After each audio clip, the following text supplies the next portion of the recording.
مثل هذا. کیسی طرف اور کیسی ہمدردی. جب بھی کوئی بیوہ، کوئی یتیم، کوئی مسکین، کوئی لاچار مل جاتا، آگے بڑھ کر اس کی ہمدردی کرنے کے لیے پہلا تو کہتے کوئی یتیم ہے اس کا کفیل بن جاؤ، کوئی بیوہ ہے اس کا شوہر بن جاؤ، آگے بڑھ کر ان کا سہارا ہو جائے.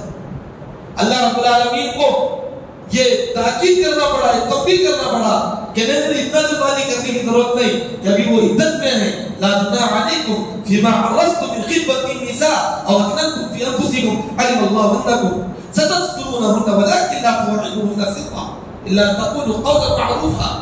اے صحابہ کی جماعت، تم کا جذبہ اتنا اونچا ہے کہ تم بیواؤں، مسکینوں، یتیموں اور لاچاروں کے سہارا بننے کے لیے اتنے بے چین ہو جاتے ہو کہ ابھی وہ عدت ہی میں ہے کہ تم ان کے ساتھ اتنی ہمدردی کر رہے ہو کہ جب تک وہ عدت میں ہے پیغام نہ دو. ہاں کچھ اچھی باتیں اور کچھ تذکرہ کر سکتے ہو لیکن شادی کا پیغام نہیں دے سکتے. اور جیسے عدت ہو جاتی پورے معاشرے میں کوئی بیوہ باقی نہیں رہتی، فوراً کوئی نہ کوئی اس سے شادی کر لیتا یہ سوچ کر کہ اس کے گود میں کچھ یتیم بچے ہیں اور میں ان کی کفالت کروں گا تو محمد رسول اللہ کا ساتھی بن جاؤں گا. یہ توجہ ہے. کسی نہ کسی راستے سے میرے نبی کا ساتھی بن جاؤں، ان کا ساتھی بن جاؤں گا.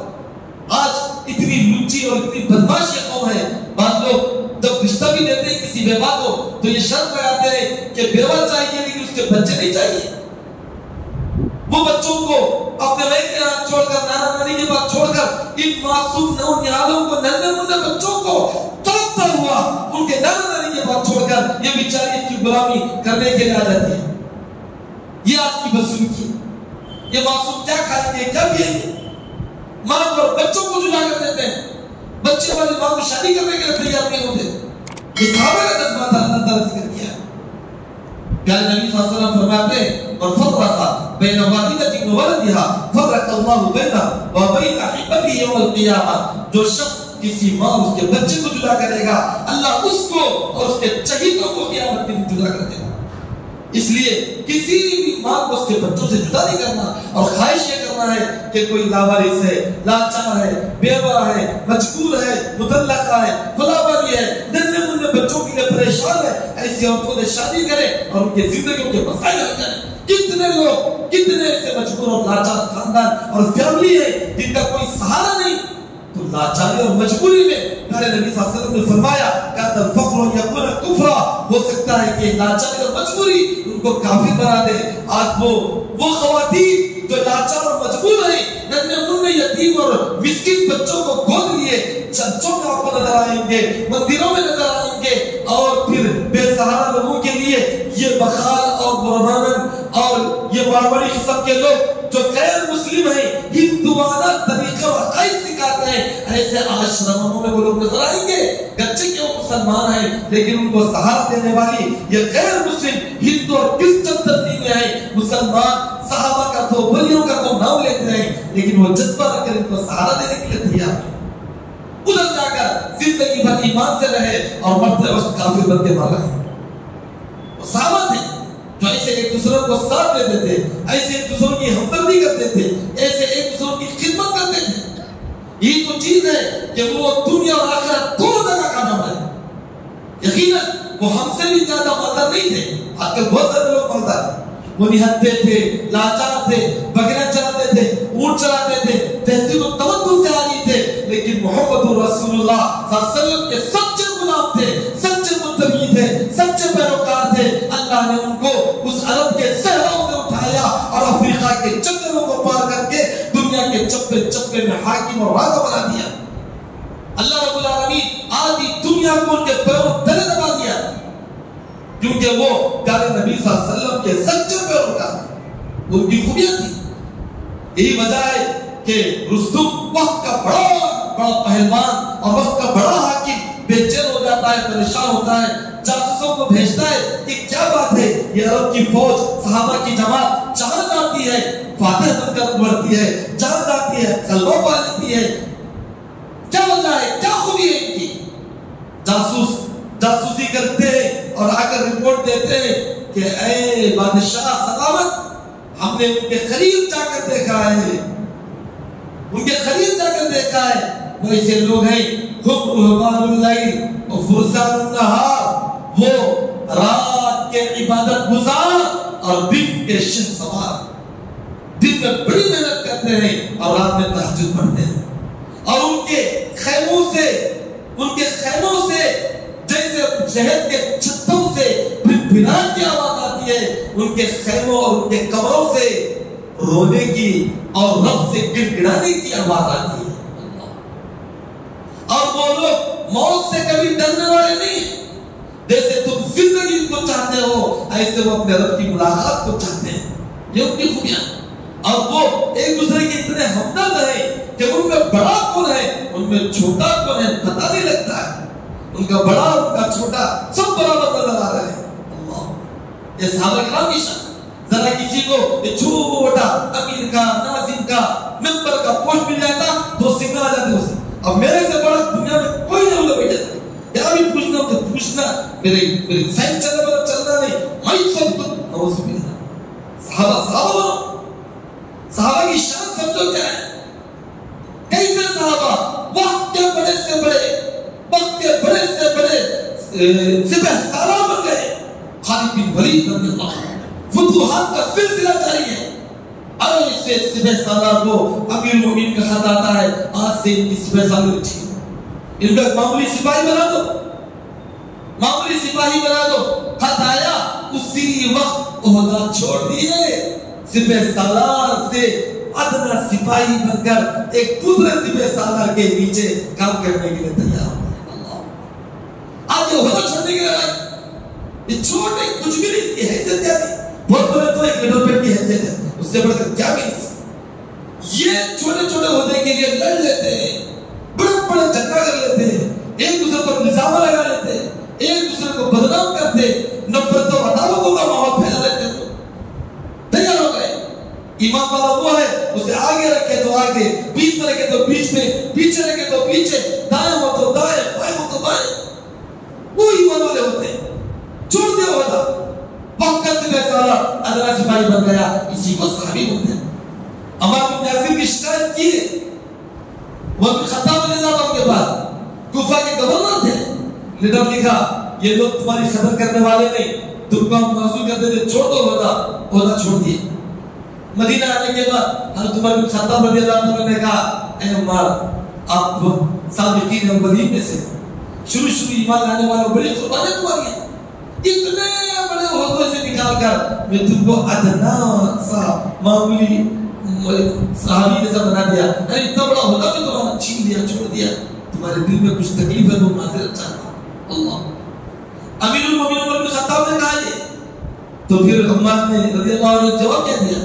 حضرت عمر رضی اللہ عنہ نے جواب کہا اے امیر المومنین، جس وقت تم مجھے گورنر بنائے ذرا برابر بھی میرے دل میں بڑائی نہیں ہے، اس دن اگر میں اپنے آپ کو بڑا سمجھتا تو آج میں اپنے آپ کو چھوٹا سمجھنے میں تکلیف محسوس کرتا، اس وقت میں جو تھا آج بھی وہی، آج بھی وہی، ذرا برابر بھی بے چینی نہیں، ذرا برابر بھی احساس نہیں سو پاتا ہوگا، کچھ بھی نہیں، عہدوں کو ایسے ہی چھوڑ دیتے، کبھی فلمہ دیکھتے فساد دیکھتے، فلمہ فساد دیکھتے چھوڑ دیتے، یہ صحابہ کی شان، اس کو بولتے صحابہ۔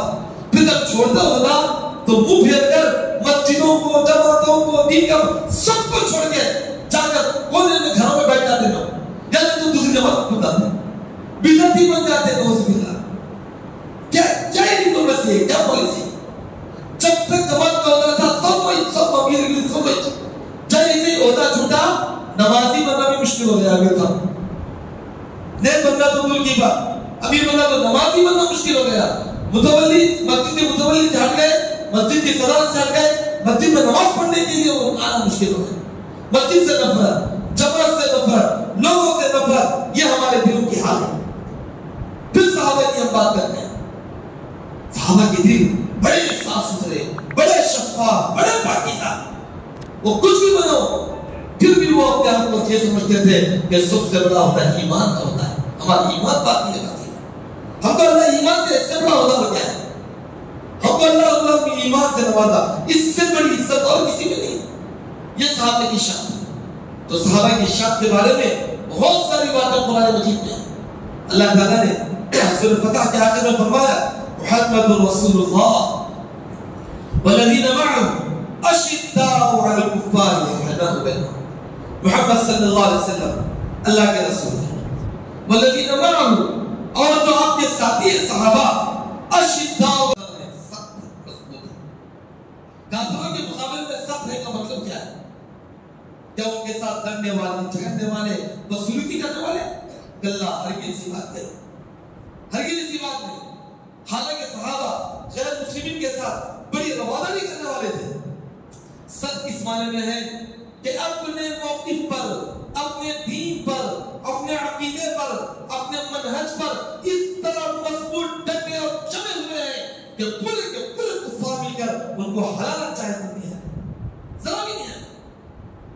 پریشان ہو گئے آخر یہ کس کا پیارا پی لیے، کس کا جادو ان کے دل و دماغوں پر چڑھ گیا کہ کوئی آ کر ترس رہا ہے لیکن ہٹنے کے لیے تیار ہے. ایسے مضبوط عقیدہ اور ایمان والے اس کو بولتے ہیں صاحب. آج تھوڑا سا بیمار کیا ہو جاتے ہیں، تھوڑا کیا جادو کا اثر ہو جاتا ہے، تھوڑا سا کیا جن اور شیطان کے حملے ہوتے ہیں، کوئی درگاہ نہیں بچتی ہمارے لوگوں سے. درگاہوں کو جاتے ہیں، مزاروں کو جاتے، تعویذ پری سے گڈے کرتے، شیطان اور جادوگروں سے علاج کراتے، بولتے کہ چاہے کچھ بھی ہو جائے ہمارا علاج ہوگا نہ بھائی. کافر بنو، مشرک بنو، جہنمی بنو، کوئی بات نہیں علاج ہوگا. نعوذ باللہ. صحابہ وہ تھے جو مضبوط ڈٹے جمے ہوئے ہیں، چاہے کچھ بھی ہو جائے. اس کو بولتے صحابی. ایسے مضبوط رہنے والے کا نام صحابی ہوتا ہے. ان کو کوئی ہٹا نہیں سکا ان کے دین سے، ان کے شریعت سے، ان کے عقیدے سے، ان کے ایمان سے. حضرت سعد بن وقاص رضی اللہ تعالیٰ عنہ اسلام لائے. ان کو دین سے ہٹانے کے لیے کون آ کر بولے دین سے ہٹ جاؤ، پھر جاؤ، محمد کے طریقے کو چھوڑو، اور ایسا ہوگا ویسا ہوگا، ڈرائے دھمکائے کہا کہ نہیں، یہ سچا دین ہے، اس کو مان لیا، اسی پر جیوں گا، اسی پر مروں گا، چاہے کچھ بھی ہو جائے. اب آخر ماں آتی ہے سامنے. ماں اگر کہتی ہے کہ بیٹا یہ نیا دین ہے، باپ دادا کا طریقہ چھوڑ دے گا کیا؟ باپ دادا جو دین پہ تھے وہ دین پہ رہو، یہ محمد کا طریقہ چھوڑ دو. کہا کہ اماں جان نہیں چھوڑوں گا. نہیں چھوڑے گا؟ نہیں چھوڑوں گا. تب تو میں نہیں کھاؤں گی، نہیں پیوں گی، بھوک ہڑتال کروں گی، بھوکی مر جاؤں گی، لیکن تو دین کو چھوڑ دے. دیکھ تیری ماں کا سوال ہے. بیٹا دیکھتا رہا. ماں صبح ہوئی، شام ہوئی، بھوکی اور پیاسی تڑپتی رہی. کہا کہ اماں جان میں اس دین کو نہیں چھوڑ سکتا. اب کھا لو، اب پی لو، اب اپنی صحت بنا لو، لیکن میں محمد رسول اللہ کا طریقہ نہیں چھوڑ سکتا. کیسی مضبوطی دیکھی. پھر بھی وہ مانتی نہیں. آخر بیٹے نے اپنا آخری فیصلہ سنا دیا. اماں جان سنو، کان کھول کر سنو. تم ایک ماں نہیں، اللہ تعالیٰ تمہاری روح کو 70 مرتبہ تمہارے بدن میں لوٹائے، اور تم ایک بار، دو بار، 3 بار مرتے جاؤ، زندہ ہوتے جاؤ، مرتے جاؤ، زندہ ہوتے جاؤ، 70 مرتبہ بھی تمہاری موت ہو جائے، تب بھی سعد محمد رسول اللہ کے طریقے کو چھوڑنے والا. اب جو چاہتا ہوں مرتے مر جاؤ، کوئی بات. اللہ اب لوگ کیا بولتے ہیں؟ کیا کریں گے مصطفیٰ؟ میں چاہتا ہوں شریعت پر شادی کروں، لیکن اماں مانتی نہیں. نہ مانو کوئی بات نہیں، اب شریعت پر ہے. کیا کریں گے مولوی صاحب؟ انہوں مانتے نہیں، انہوں مانتے نہیں، انہوں مانتے نہیں. پورے جہیز، جوڑے، قدم، رسوم، رواج، ہندوانہ طریقے سے ہمارے کام، ہندوانہ طریقے سے ہماری زندگیاں. سود خوری میں اتنے مبتلا. آپ صلی اللہ علیہ وسلم نے کہا سود حرام، میرا پاؤں تلے دبا دوں گا، اسی وقت سب چھوڑ. نشے کے ایسے عادی اللہ تبارک و تعالیٰ نے کہا فَلَن تُمُنْتَهُونَ، کیا شراب چھوڑو گے؟ خاندان اور سند کے ساتھ نسل شراب پینے والے مدینے میں سیلاب کی طرح شراب کو بہا دیے. آج ہم بیڑی سگریٹ چھوڑنے کے لیے تیار ہیں. یہ صحابہ تھے. اللہ نے کہا چھوڑ دو، چھوڑ دیے. انتہینا یا رسول اللہ، انتہینا یا رسول اللہ. حضرت انس رضی اللہ تعالیٰ فرماتے ہیں میں پیالے میں شراب لے کے پلاتے جا رہا تھا صحابہ کو، لیکن جیسے ہی اعلان کرنے والا آ کر اعلان کیا کہ یا ایھا الذین آمنوا انما الخمر والمیسر والانصاب والازلام رجس من عمل الشیطان فاجتنبوه لعلکم تفلحون.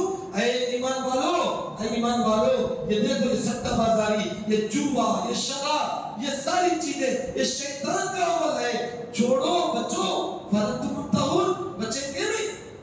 یہ بولنا تھا، سب نے ہاتھ اٹھایا کہا انتہینا، ہم بچ گئے، ہم چھوڑ دیے۔ جن کے ہاتھوں میں شراب تھی اسی وقت پیالے کو پھوڑ دیے، جن کے مٹکوں میں شراب تھی مٹکوں کو بہا دیے، جن کے پیٹوں میں شراب گئی تھی انگلیاں ڈالتا تھا کئی الٹے کرنے لگے۔ اس کو بولتے صحابہ۔ عمل کا یہ جذبہ ہونا چاہیے، عمل کی طرف ہونا چاہیے۔ کوئی کو دین کی اور شریعت کے راہ میں رکاوٹ نہیں بن سکا۔ باپ آیا اس کی محبت کو ٹھکرا دیے محمد رسول اللہ کی محبت کے سامنے، بیٹے کو ٹھکرا دیے پیارے نبی کی محبت کے سامنے، باپ دادا کو ٹھکرا دیے پیارے نبی صلی اللہ علیہ وسلم کی محبت کے سامنے۔ لا تجد قوما يؤمنون بالله واليوم الآخر يوادون من حاد الله ورسوله ولو كانوا آباءهم أو أبناءهم أو إخوانهم أو عشيرتهم أولئك كتب في قلوبهم الإيمان وأيدهم بروح منه۔ کہ وہ لوگ ہیں کہ ان کے باپ کو، ان کی ماں کو، ان کے دادا کو، ان کے بھائیوں کو، ان کے خاندان کو، ان کے قبیلے کو، سب کو انہوں نے اللہ اور اس کے رسول کے سامنے ٹھکرا دیا۔ ان سے محبت نہیں کی، ان سے محبت کی، اللہ سے محبت کی، رسول اللہ سے محبت کی۔ اسی لیے اللہ نے روح القدس سے ان کی مدد کی، وَيَدَهُ بِرُوحٍ مِّنْهُ، اور ان کے دلوں میں اللہ تعالیٰ نے ایمان کو بٹھایا، دنیا میں وہ کامیاب رہے، آخرت کے وہ جنت ہی بنے۔ اس لیے میرے بھائیوں، صحابہ کے عزم مصمم کو، ان کی استقامت کو سمجھو۔ آج سب سے بڑا مسئلہ استقامت کا ہے۔ تھوڑا کاروبار میں نقصان ہو پہلے فائنانس سے جا کر گاڑا جاتے ہیں، تھوڑا کوئی مسئلہ ہو پہلے جا کر بینک سے لون نکالتے ہیں۔ حرام ہے حرام۔ اللہ اس کے رسول سے جنگ کرنے والے وہ صحابہ کے طریقے پر کہاں چلیں گے؟ انہوں نے ساری پراپرٹی کو ٹھکرا دیا۔ سود کا جب معاملہ آیا آپ نے کہا میرے پیر کے نیچے سودوں کو دبا دیا، کہا کہ آج سے سب سود ختم، جو لینا دینا سب ختم، کچھ بھی لے لیں گے۔ ایسا انہوں نے ٹھکرا دیا سود۔ لیکن اب سود کو چاہنے والے بنے، کاروبار دھندے محنت کام چھوڑ کر وہ سٹہ بازاری میں لگے ہیں، شیئر مارکیٹ میں لگے ہوئے، سب سٹہ بازاری ہے، جوا ہے۔ رات ہوتی ہے نوجوان بچے گاڑیوں پر پھرتے ہیں کہ کس کا نمبر لگا ہے، کس کا نمبر لگا ہے۔ چور بازاری ہے، سٹہ بازاری ہے، دھوکے بازی ہے، اللہ نے حرام کیا، صحابہ نے چھوڑ دیا، لیکن ہم بھی اس کو پکڑ کے بیٹھے ہیں۔ کیسے کامیاب ہوں گے بولے دنیا اور آخرت؟ صحابہ کی عظمت کو پہچانے، صحابہ کے عمل کو پہچانے، ان کے طریقے کو اپنائیں، تبھی انشاءاللہ دنیا اور آخرت میں کامیاب ہوں گے۔ اللہ کے نبی صلی اللہ علیہ وسلم نے صحابہ کے بارے میں فرمایا، تو حدیث سے بتا دیتا ہوں، والذی نفس محمد بیدہ لو ان احدکم انفق مثل احد ذهبا ما بلغ مد احدهم ولا نصيفا۔ صحیح بخاری اور مسلم کی روایت ہے، آپ صلی اللہ علیہ وسلم نے فرمایا، قسم اس ذات کی جس کے ہاتھ میں محمد رسول اللہ کی جان ہے۔ اے لوگوں، صحابہ کے بعد آنے والے اے لوگوں، تم میں کا کوئی شخص احد کے پہاڑ برابر بھی سونا اللہ کی راہ میں خرچ کرے، تب بھی میرے صحابی نے جو جو یا کھجور یا اناج ایک مد یا آدھا مد، سیر آدھا سیر پو سیر، وہ جو اناج خرچ کر رہے ہیں، تمہارا احد پہاڑ سونا بھی اس کے برابر نہیں ہو سکتا۔ یہ صحابی کا کام۔ عبداللہ بن عمر رضی اللہ تعالیٰ فرماتے ہیں، دیکھو وَلَقِيَامُ حَدِيثٍ مع رسول اللہ صلی اللہ علیہ وسلم خیر من عمل احدکم عمرہ، کہ اے لوگوں، ایک صحابی پیارے نبی صلی اللہ علیہ وسلم کے ساتھ ایک لمحے کے لیے اگر رکا ہے، ایک لمحے کی ملاقات کیا ہے، اس کا ایک لمحہ تمہاری زندگی بھر کی نیکیوں سے بڑھ کر ہے، کہ اس کی ایک ملاقات سے وہ صحابی بن گیا، تم زندگی بھر عمل کر کے بھی اس کے برابر نہیں پہنچ سکتے۔ صحابی کا مرتبہ بہت اونچا ہے، ان کو برا بولنا، ان کو گالیاں دینا، ان سے نفرت کرنا محمد رسول اللہ صلی اللہ علیہ وسلم سے نفرت کی علامت ہے۔ آپ صلی اللہ علیہ وسلم فرماتے تھے، اللہ فی اصحابی لا تتخذوهم غرضا من بعدی فمن احبهم فبحبی احبهم ومن ابغضهم فببغضی ابغضهم وخیر القرون قرنی ثم الذین یلونهم ثم الذین یلونهم۔ اے لوگوں، میرے صحابہ کی شان میں گستاخی کرنے سے بچو بچو بچو۔